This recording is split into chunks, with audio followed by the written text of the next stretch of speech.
Masyarakat Indonesia mengenal peristiwa pembunuhan ribuan rakyat sipil di Makassar, Sulawesi Selatan, yang dilakukan oleh Depot Speciale Troepen, DPT, dengan sebutan pembantaian Westerling. Nama dari si pemimpin tentara pasukan khusus Belanda, Raymond. Peristiwa itu terjadi pada Desember 1946 hingga Februari 1947, selama operasi militer penumpasan pemberontakan atau counterinsurgency. Ini menjadi salah satu ujian kemerdekaan Indonesia. Belanda masih bermaksud menguasai usai perginya Jepang. Upaya Belanda untuk merebut kembali Indonesia pada 1940-an saat itu disebut sebagai tindakan pengawasan terhadap teroris dan ekstremis nasionalis. Menurut sejarawan Chris Lawrence, pemerintah Belanda pada awalnya mencoba untuk mewakili perang kolonial sebagai kelanjutan Perang Dunia Kedua, yaitu perjuangan demokrasi Belanda melawan Jepang, fasis. Namun pada kenyataannya, Kekaisaran Belanda yang mulai melemah saat itu, mengobarkan perang sebagai upaya mendapatkan kembali Indonesia yang kaya sumber daya alam. Di Sulawesi, tepatnya Sulawesi Selatan, pasukan Belanda menggunakan metode Westerling yang brutal. Tindakannya termasuk menyerbu desa-desa, memisahkan laki-laki dari perempuan dan anak-anak. Orang-orang yang diduga memiliki sikap anti-Belanda langsung dieksekusi. Berdasarkan majalah Tempo, Westerling atau sebuah teror edisi 12 Desember 1987 yang dikutip liputan6.com, Selasa, 7 Desember 2021, Westerling tiba di Makassar pada 5 Desember 1946. Belum seminggu di sana, dia langsung membuat teror. Kampung dikepung pasukan Belanda dan dihujani mortir, rumah-rumah dibakar habis, penduduk dikumpulkan dan dibantai. Para anggota pergerakan kemerdekaan disiksa sebelum dihabisi dengan tembakan pistol. Bahkan, rakyat yang diteror selama 3 bulan lebih pun akhirnya mengeluh-elukan Westerling saat hendak meninggalkan Makassar ke Jawa, imbas rasa takut akan kekejiannya.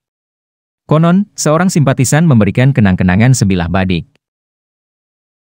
Berdasarkan koran Tempo, melihat orang tua jadi korban edisi 24 September 2011 yang dikutip liputan6.com, salah seorang narasumber atas nama Andi Monji memaparkan pengalaman masa lalunya.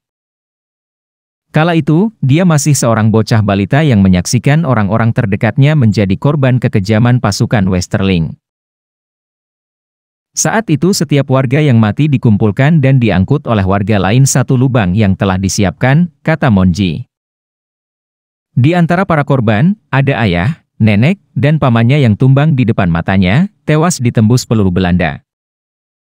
Kekejaman pasukan DPT yang memburu para tentara Republik tidak berhenti begitu saja. Warga yang mengangkat korban pun ditembaki dan langsung dimasukkan ke dalam lubang. Dalam cerita Monji, aksi pasukan Westerling diawali dengan pembakaran rumah warga yang berada di pesisir di daerah Sabang Paru. Kemudian penghuninya digiring ke tempat eksekusi. Masyarakat ini dituding membantu para gerilyawan dengan merahasiakan keberadaan mereka. Wilayah di sekitar Supa ini menjadi incaran Westerling.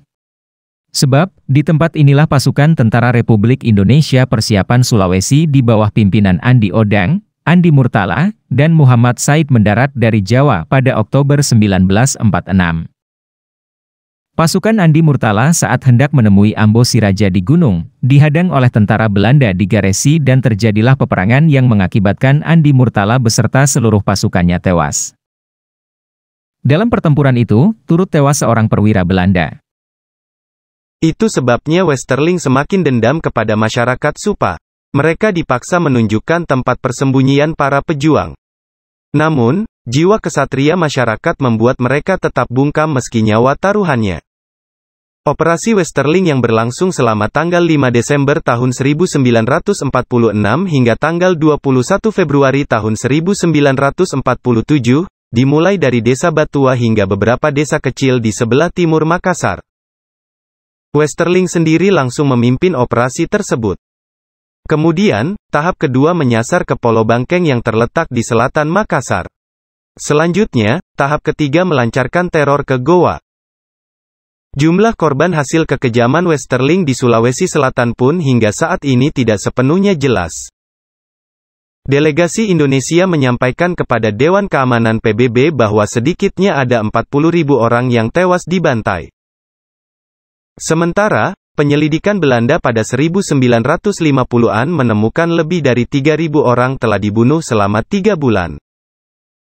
Adapun Westerling sendiri menyatakan korban jiwa hanya 600 orang.